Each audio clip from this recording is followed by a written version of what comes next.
So the next stanza is, sometimes I feel myself I can hardly bear. I miss कवि, poet. poet यहाँ पे कह रहा है, रॉबर्ट फ्रोस्ट कह रहे हैं, sometimes I feel myself I can hardly bear, कभी कभी मैं मुश्किल से इन सब बातों को सह सकता हूँ, सह पाता हूँ कि वो लोग कितने पुअर हैं, वो कितनी तकलीफ को सह रहे हैं, बट वहाँ के लोग उन पर फोकस नहीं करते हैं. Sometimes I feel myself I can hardly bear the thought so much childish longing in when. और उन लोगों के जो विचार है वो कितने बचपन की तरह है, कितने बचपना है. जैसे चाइल्डिश मीन्स क्या होता है, बचपन की तरह, बच्चे की तरह. लॉन्गिंग में होता है स्ट्रॉन्ग डिजायर इन वेन, और उनके अंदर की जो स्ट्रॉन्ग डिजायर है, लॉन्गिंग किनके अंदर की, वो लोग जो रोड के बगल में रहते हैं. Right, the thought of so much childish longing in when, strong Dzire जो उनके अंदर की है वो सब खराब हो जाती है, सब वेन हो जाती है, वो सब बर्बाद हो जाती है. वे लोग उनकी सोच पे 1% का भी ध्यान नहीं देते हैं. The rich people are not caring about that poor people. Okay, so the thought of so much childish longing in vain, the sadness that lurks near the open window there. और वो जो सैडनेस है, वो दुखी है, वो जो दुख की भावना है, वो एक प्रकार से वो समझिए that lures near the open window, वो खुली हुई खिड़कियों तक ही रहती है, उसके बाहर नहीं निकल सकती है. There that waits all day in almost open prayer, जहाँ पे वे लोग, वे रोड साइड के बगल में, रोड के बगल में जो लोग बैठे हैं वे प्रे करते हैं. कह रहा है ना कि द वेट्स ऑल डे, वे पूरे दिन इस बारे में सोचते रहते हैं. इन ऑलमोस्ट ओपन प्रेयर, और वे प्रेयर करते हैं, पूरे दिन वो प्रार्थना करते हैं. For the squeal of brakes, squeal में क्या होता है, अलाउड साउंड, एक प्रकार की आवाज. किसकी आवाज, ब्रेक की आवाज. किसकी, जो कार होती हैं, जो ट्रक होती हैं, जो बसेज होती हैं, जो बड़े बड़े जो व्हीकल्स हैं, उनकी जो आवाज है, ब्रेक की आवाज कम से कम सुन लें कि हाँ हमारे दुकान के सामने कोई जो व्हीकल है वो स्टॉप कर रहा है. The squeals of brakes, the sound of a stopping car, या किसी कार के रुकने की आवाज वे सुने कि कार रुके और हमारे पास आए और हमसे कुछ सामान परचेज करे. बट कुछ यहाँ पे होने वाला नहीं है, ये बस सोच रहे हैं, कुछ कोई नहीं रुकेगा, कोई नहीं खरीदेगा. That waits of all day in almost open prayer for the squeal of brakes, the sound of a stopping car, of all the thousand selfish car that pass. वहाँ पे 1000 से भी अधिक सेल्फिश कार, स्वार्थी लोग, स्वार्थी अमीर लोग, रिच पीपल निकल जाते हैं. दैट पासेस, कार लेके अपने आगे बढ़ जाते हैं, लेकिन लेफ्ट और राइट देखते नहीं है. कह रहा है कि of all the thousand selfish car that pass, just want to inquire what farmers prices are. और कह रहा है कि अगर कोई रुकता भी है, मान लो बाय द वे कोई अगर रुकता भी है, तो कम से कम रुक के उनकी जो वहाँ पे जो सामान है उनकी प्राइस को पूछ ले. कह रहा है कि just want to inquire what farmers prices are. और कोई नहीं, जो रुकता भी नहीं है कि हाँ रुक कर ही उनकी जो सामान है, जो उनके वाइल्ड बेरीज हैं, जो उनके जो सामान, जो सब्जी बेच रहे हैं, जो फल बेच रहे हैं या फूल बेच रहे हैं, उनके रुक कर उनके दाम को ही पूछ ले, ये भी नहीं करते हैं. And one did stop but only to plough up grass. और अगर एक कार रुकती भी है तो क्या करती है रुक कर, one did stop but only to plough up grass. उनके बगल में, रोड के बगल में जो उनका थोड़ा सा जमीन है, उस पर जो घास उगी हुई है उसको भी उखाड़ देती है जड़ से. कैसे उखाड़ देती है, प्लो में से उखाड़ना होता है, plough off grass in using the yard to back and turn round. उनके यार्ड की जो जगह है, जो बगल में जो यार्ड है, उस यार्ड को यूज करती है. मान लो कोई व्हीकल जा रही है कार और वो अपने रूट को भूल गई, उसको लेफ्ट करना है, तो उस जो रोड के बगल में जो लोग हैं, उनके जो घर के बगल में जमीन है, उसको यूज करते हैं, अपने कार को टर्न करते हैं, घुमाते हैं. जैसे ऐसे जा रहे हैं तो घुमा के लाना है, तो वो बस केवल रुकते हैं और in using the yard to back and turn round, और वहां से वो राउंड करके लेफ्ट राइट करके वो टर्न हो जाते हैं. लेकिन उन लोगों से कोई सामान के बारे में कोई सामान खरीदते नहीं है. इसलिए स्वार्थी कहा गया. You know this world is, the people of this world is very selfish, very selfish. We can't imagine that how are they. So this is the stanza.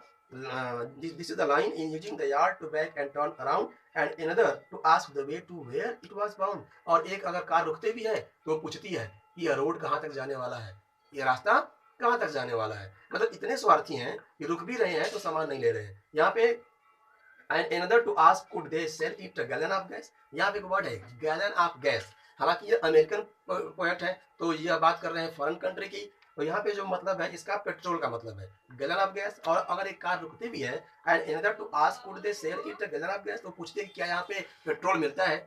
अगर लोग रुकते भी हैं तो क्या बोलते हैं, यहाँ पे पेट्रोल मिलेगा. गैलन ऑफ गैस का मतलब है petrol, because this poetry is from foreign. You can say the American poet is writing, is composing this poem. तो यहाँ पे हमारे यहाँ पेट्रोल बोलते हैं, वहाँ बोलते हैं गैलन ऑफ गैस. इसको ध्यान दीजिएगा. यहाँ पे 4 प्रकार की पिक्चर दिखाई गई. एक कह रहा है ये एग्जाम में from the point of examination it can be asked that describe the 4 scene.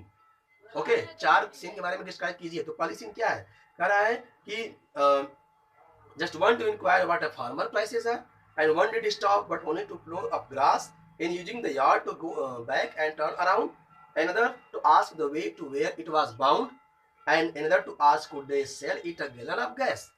Understand? And the next stanza is they could not, they couldn't. कवि कहता है दिस क्रॉसली, गुस्से में, वो गुस्से में बोलता है, रॉबर्ट फर्स्ट गुस्से में बोलते हैं, दे कुडंट, अरे भाई वो नहीं बेच सकते हैं, वे दे आर पुअर पीपल, वे कहाँ से बेच सकते हैं पेट्रोल, दे हैड नन, उनके पास कुछ नहीं है, उनके पास इस प्रकार के सामान नहीं है, डिडंट इट सी। यहाँ पे कह रहे हैं क्या वे जो अमीर लोग हैं उनको ये सब दिखाई नहीं देता है कि यहाँ पे एक दुकान है, एक छोटी सी दुकान है, रोड साइड स्टैंड है, और वहाँ पे लोग कैसे पेट्रोल बेचेंगे। They couldn't this costly, they had none, didn't it see, no in country money the country scale of gain, no in country money, no in country money, no in country money.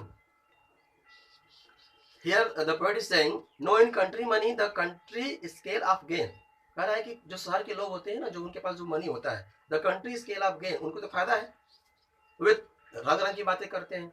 Okay, the requisite lift of spirit has never been found, और इस प्रकार के जो spirit है उनके अंदर की वो कभी भी पाई नहीं जा सकेगी। Or so the voice of the country seem to complain, या मैं कंट्री के लोगों की वॉइस को कंप्लेन करता हूँ, उनके बारे में शिकायत करता हूँ, ऐसी बात नहीं है। I can't help owning the great relief it would be, मैं इसके हेल्प नहीं कर सकता हूँ, मैं उन लोगों के भी हेल्प नहीं कर सकता हूँ और उनके लिए एक बड़ी राहत भी नहीं दे सकता हूँ। I can't help owning the great relief it would be to put these people at one stroke put off their pen, अगर मेरे बस की बात होती तो मैं एक चुटकी में, कवि कहते हैं एक चुटकी में, एक स्ट्रोक में चाहूँ तो इन गरीब लोगों की गरीबी को मैं दूर कर सकता हूँ।